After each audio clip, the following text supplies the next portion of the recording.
Bismillahirrohmanirrohim. Assalamualaikum warahmatullahi wabarakatuh. Perkenalkan, nama saya Berliana Islamiati dari kelas 3 TBIA Fakultas Tarbiyah dan Ilmu Keguruan YIN Purwokerto.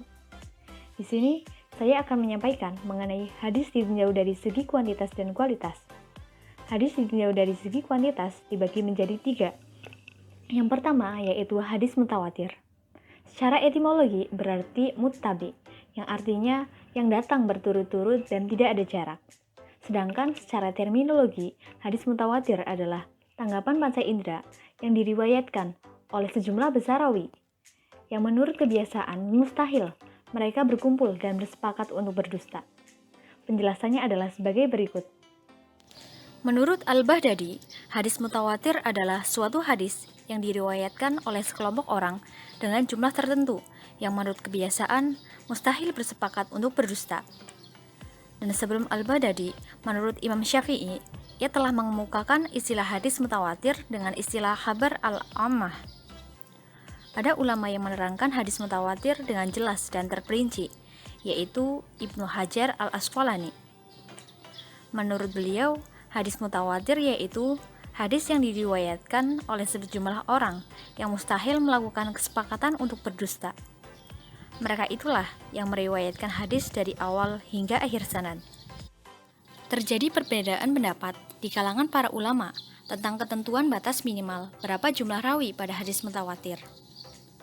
Menurut Abu Ghayyib, adalah sekurang-kurangnya ada 4 orang pada tiap habaqoh atau tingkatan rawinya. Imam Syafi'i mengemukakan paling sedikit yaitu minimal 5 orang pada tiap habaqoh. Ada juga ulama lain yang menentukan paling sedikit 20 orang pada tiap habaqoh.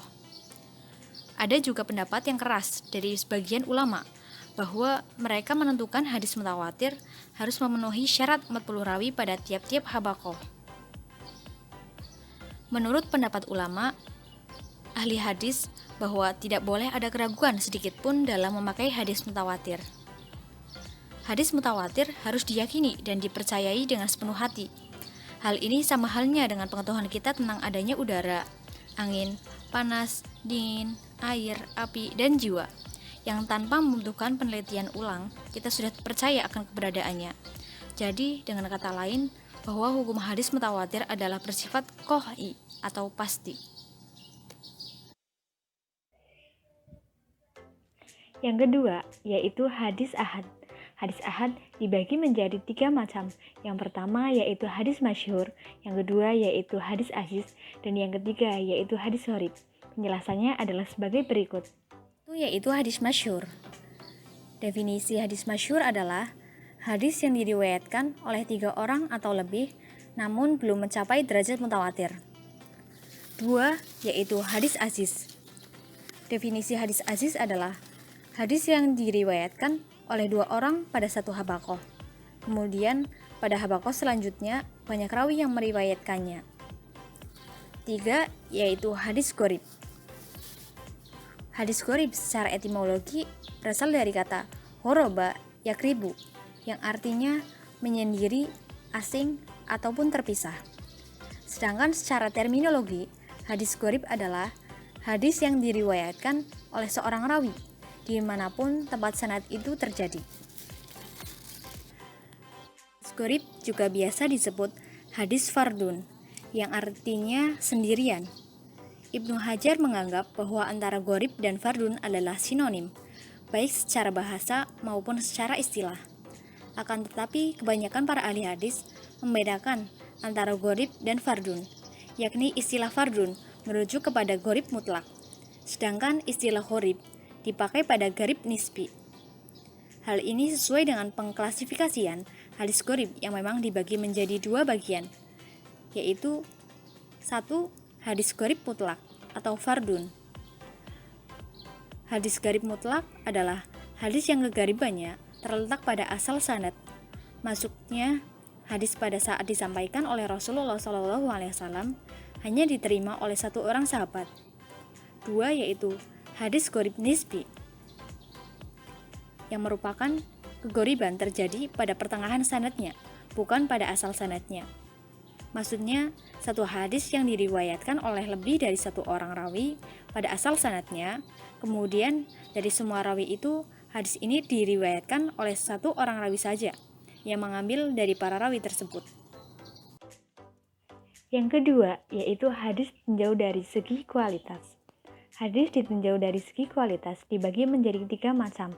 Yang pertama yaitu hadis sahih. Hadis sahih didefinisikan oleh Ibnu Salah, yaitu hadis musnad atau hadis yang punya sanad dan dinukil oleh seorang yang adil dan dupit dari orang-orang yang adil dan labih hingga akhir sanadnya tanpa ada kejanggalan ataupun cacat. Penjelasannya adalah sebagai berikut. Dari definisi tersebut, dapat dikatakan bahwa yang dimaksud dengan hadis sahih yaitu hadis yang sanadnya bersambung atau tidak putus, dan para rawi yang meriwayatkan hadis tersebut adalah adil dan labih. Serta dalam matan hadis tersebut tidak ada kejanggalan atau syik dan cacat atau ilah.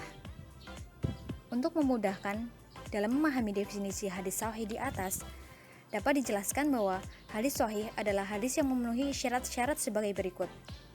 Yang pertama yaitu hadisnya musnad. Maksudnya, hadis tersebut disandarkan kepada Nabi SAW dengan disertai sanad. 2. Yaitu sanadnya bersambung. Artinya, antara rawi dari sanad hadis tersebut pernah bertemu langsung dengan gurunya. 3. Yaitu seluruh rawinya adil dan labih.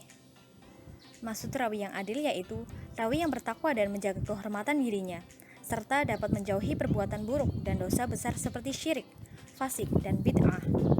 Adapun yang dimaksud dengan labih adalah kemampuan seorang rawi dalam menghafal hadis. Tidak ada syak, artinya hadis tersebut tidak bertentangan dengan hadis dari rawi lain yang lebih kuat darinya.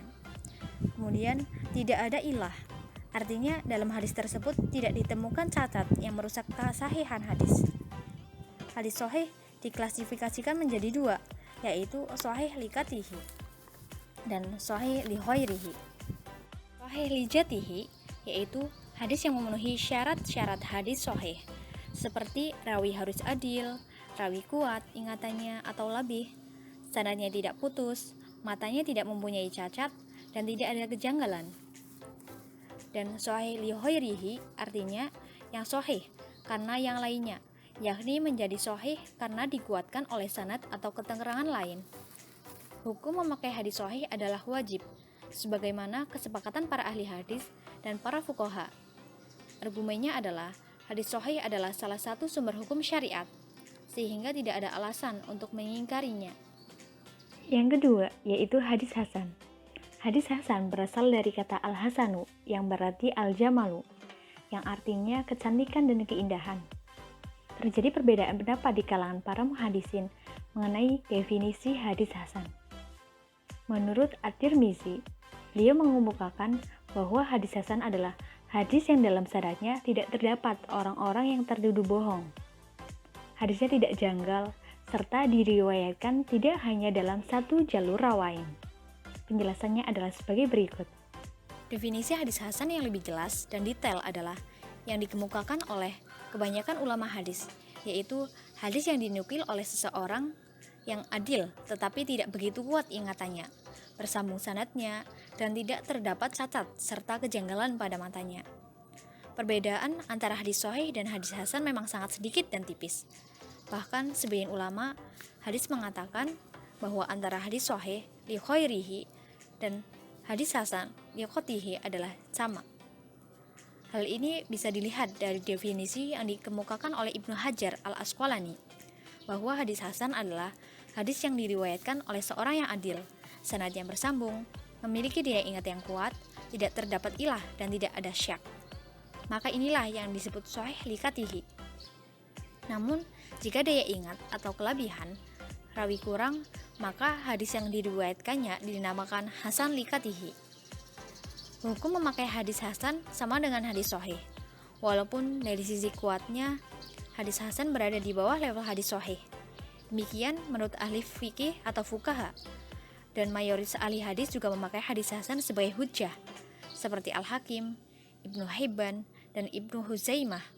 Namun, pengelompokan hadis hasan ke dalam hadis sahih itu disertai pendapat bahwa hadis hasan tersebut di bawah kualitas hadis sahih.